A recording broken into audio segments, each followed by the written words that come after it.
Yo, what's up? Andito na naman po tayo kung saan mapanig po kayo ng mundo naroon. Sana po ay nasa mabuti po kayong kalagayan. At dito nga po sa The Netherlands ay maraming Pilipino ang nag-aabang sa pagdating ng Pangulong Rodrigo Duterte matapos arestuhin po yan sa NAIA International Airport at dalhin sa Villamor Air Base. At ito na nga po, paparating na po ng the Netherlands ang dating Pangulong Rodrigo Duterte. Abangan po natin to at panurin po natin. Ito na po.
Die staat snel stil. Nee, Die staat snel stil.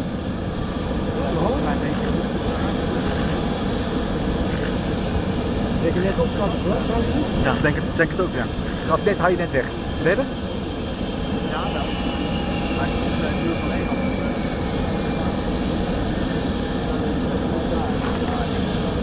Ja, zonnetje.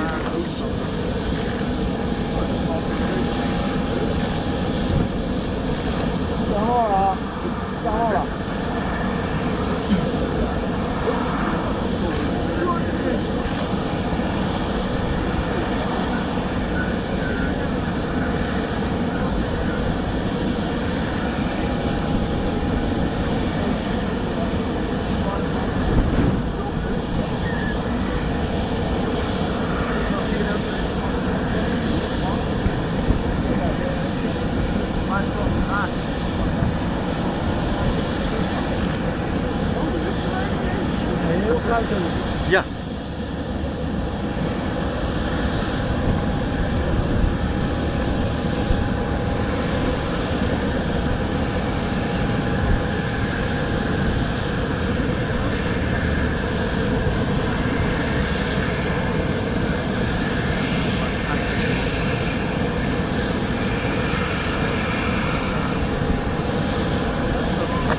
Ja, die is ook naar staan wel.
Niet te veel bewegen.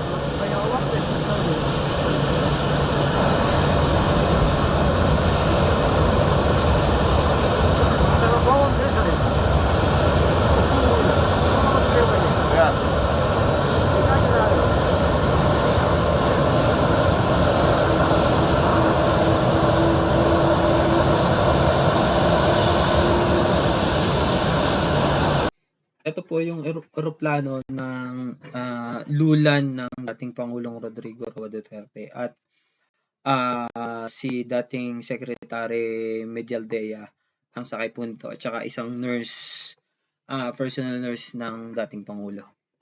Ito po, ating na po sila sa the Netherlands ngayon. Diretso po tayo.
Please don't move too much.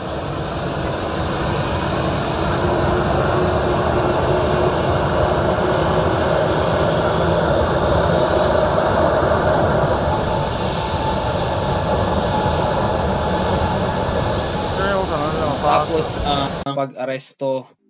Hi there, my name is Shannon. Welcome to the Griffith in Crown Park. Let me take you for a tour. At sinasabing may warrant galing sa international.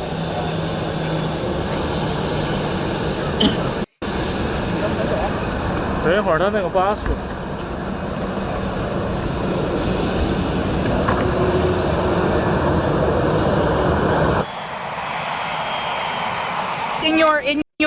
in your website because we are counting on you and I hope you're not biased.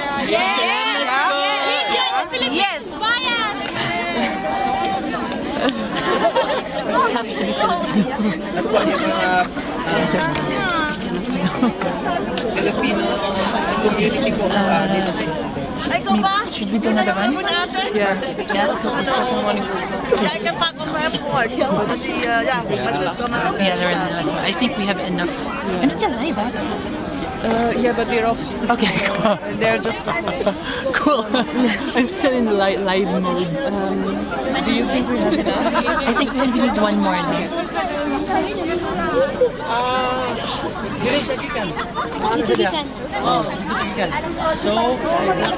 Hintay na natin dito sa loob. Dito na tayo. Wala lang trabaho ko. Wala trabaho ko nga. May trabaho ko. Kayo! ito po ba Sabi ng amo ko, wala ka trabaho bukas. Support ka doon. ang mga sumusuporta sa dating Pangulong Rodrigo Roa Duterte sa kabila ng daw ng ito po ba yung masasabi natin na lumabag ang dating Pangulo sa human rights, something like that yung ikinasa sa kanya, no? Ito po ba, sa dami, tingnan nyo naman po, ang taong bayan, mga Pilipino sa the Netherlands, ito po, nagbabantay po sila para makita ang dating Pangulong Rodrigo Roa Duterte. Ayan po ba ang sinasabing ilan lang po yung mga yun sa mga kontra talaga sa dating Pangulo. Tuloy po natin ito.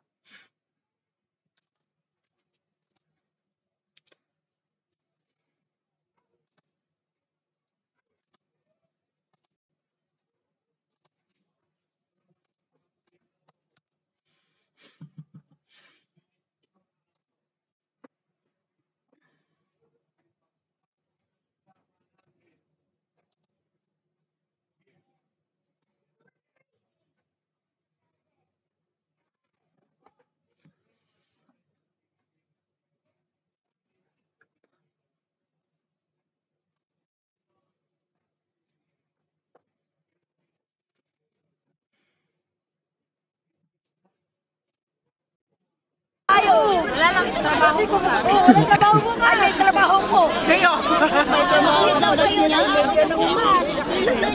Sabi ng amo ko, wala ka trabaho bukas. Mag-support ka doon.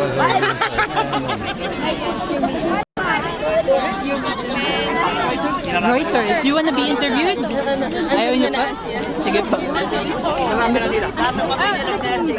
Reuters. Reuters, ito po. Reuters.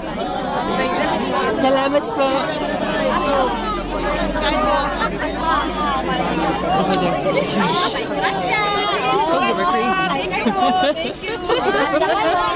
Salamat po. Sige po.